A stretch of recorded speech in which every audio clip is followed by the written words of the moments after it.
And welcome back to News Geelong on this chilly Wednesday evening as we turn to local Geelong sport with our very own sport official, Nathan Curry. And good evening, Nathan. What's the latest in sport? Thank you very much, Meryl. And for starters, there was a race meet last Friday.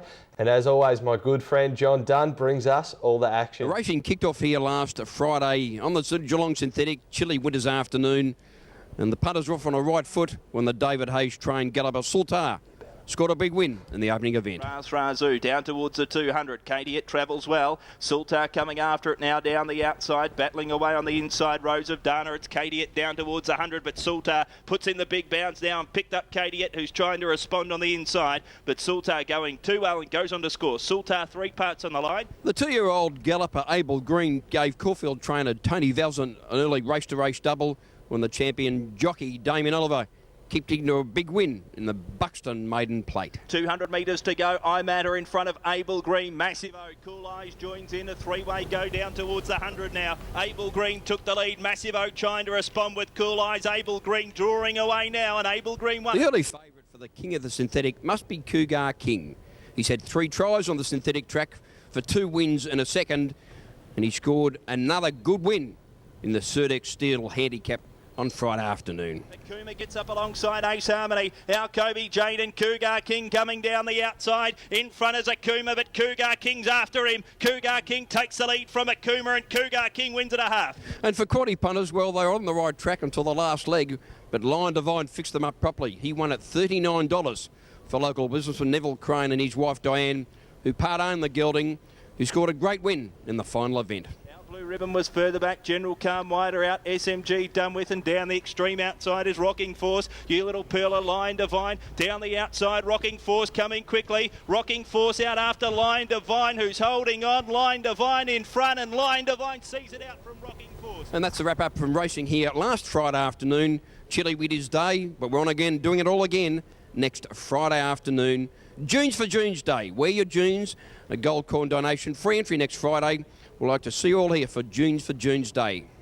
You've done it again, John. Good work, mate. Moving into the Geelong and District Football League now. And News Geelong's Grubby Cations caught up with Werribee Central's coach David Leach after their powerful win over East Geelong at Galvin Park, Werribee on Saturday. With me yet this time we have the coach of the Werribee Central's Football Club, David Leach.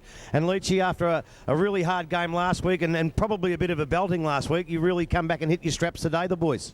Yeah, we definitely got touched up last week, Robbie, and they played really well. And today we had a few things to prove to ourselves and earn a bit of respect back. And I thought probably for 3.5 quarters we've done that pretty well and probably let ourselves down over the last 15 minutes. But good to get back on track.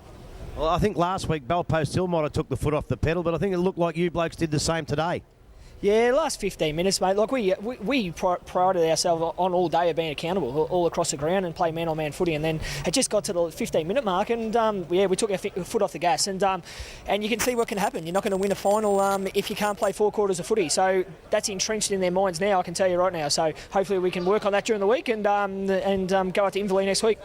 That'll be a pretty tough game out at Inverleigh next week, and you would probably hope that a few of your older players today who did shine out, like Calvert and Buck, you'd hope that they'd come up well and put in a good solid performance as with the rest of the side next week. Yeah, Bucky's looking for an ice bath at the moment, but the old boys did a good job, mate. And I thought our contested ball was good, and we got that little handball out to our runners and that all day. Travel up the road to Inverleigh, never an easy game. It's great up there. They're great footy club, and we like going up there and having a beer after the game as well. But in saying that, they're a good football side, and they're very tough to beat at home. So we look forward to the challenge, and I'm sure with 2 games to go before the finals, we'll be on our game.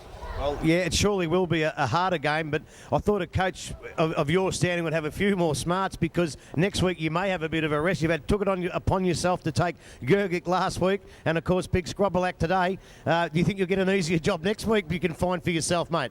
I wouldn't have thought so, mate. With a couple of injuries and with Simo, our full back out, and Shembry out as well, makes it a little bit tough. We are probably a little bit small down there at the moment, and going into a final series. So we do need to get a couple of blokes back, but I don't think there's any rest for the old body at the moment, mate. I think we'll travel up the road and go down there and play full back or centre half back again, and see if we can get through to the end of the year. So hopefully one more win out at Inverleigh next week, and should probably sew up top spot, you would think. Yeah, we had a bit of a meeting, team meeting during the week, and our goal was always to make top 3 and try to give ourselves a double chance. The boys reassessed and they've set themselves the goal to finish on top and give us our best chance of going into a final series. So, yeah, we think that we can go up the road and finish off with 2 strong wins, and then see if we can get ourselves the week off and regroup, get a couple of blokes back, and then have a crack. Mate, thanks very much for your time. Great game from you today and from the boys. A good win. Go and finish your beer and have a shower and get into the rooms. Good on you, mate. Thanks, Robbie. Cheers. Thanks for that, Grubby. It's good to have you on board. Finally tonight, News Geelong caught up with Geelong Cats coach Mark Bomber Thompson to chat about the Cats' upcoming blockbuster against Collingwood. Now, Bomber, you must be excited about the match on Saturday night.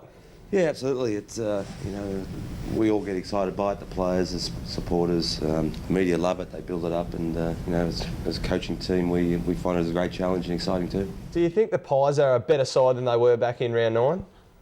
Yeah, they probably are. Their results show that they have, and they've had a lot of players come through into the team and play well, and they've got some good players that are out of the team at the moment. So you'd have to say that they're a better team. I think just their on-ground stuff. They're playing some exciting footy and some very good defensive footy as well, so good balance. Your old skipper Tom Harley recently came out and said Collingwood reminded him of Geelong in 2007. Do you think that's a fair call? Yeah, a little bit, I suppose. 2007 was a very exciting year for us. We were quite a ruthless team. We didn't have to play against the Geelong either. There was sort of no real team that was absolute standout.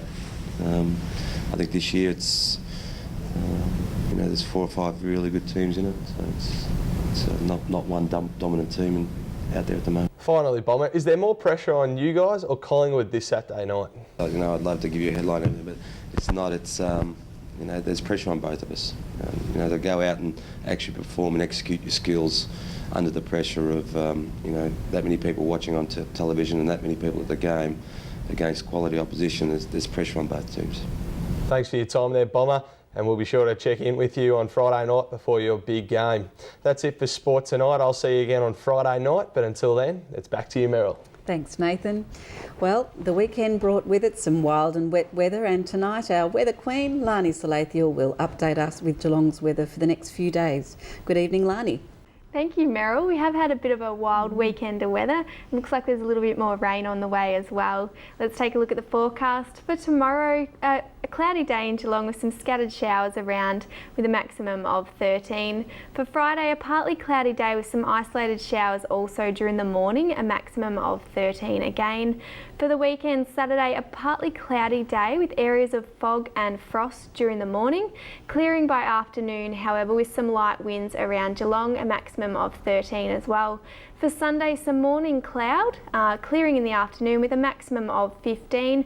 And for the start of next week, Monday, a partly cloudy day with some isolated showers possible also, a maximum of 15. And today we had a partly cloudy day, a few scattered showers around Geelong that developed this morning and are going to last until late this evening, a minimum of 7 and a maximum of just 12 today, so a bit of a chilly day. And that's all until Friday, Meryl. Thanks, Lani. Enjoy the rest of your week and we'll catch up with you on Friday. And now we have some nostalgic footage from the 1920s. This is set in the Otways, where the loggers are demonstrating how they were able to control the direction of the fall of a tree by cutting a scarf. They needed razor-sharp axes and had to be very accurate in where they put this cut, depending on the scarf. With this beautiful timber, they couldn't afford to get a tree caught up, and it sure looks like a hard day's work. And after your hard day's work, thank you for joining us on News Geelong. We look forward to your company on Friday night. I'm Meryl Friend, and together with all the team at News Geelong, have a good evening and a great night.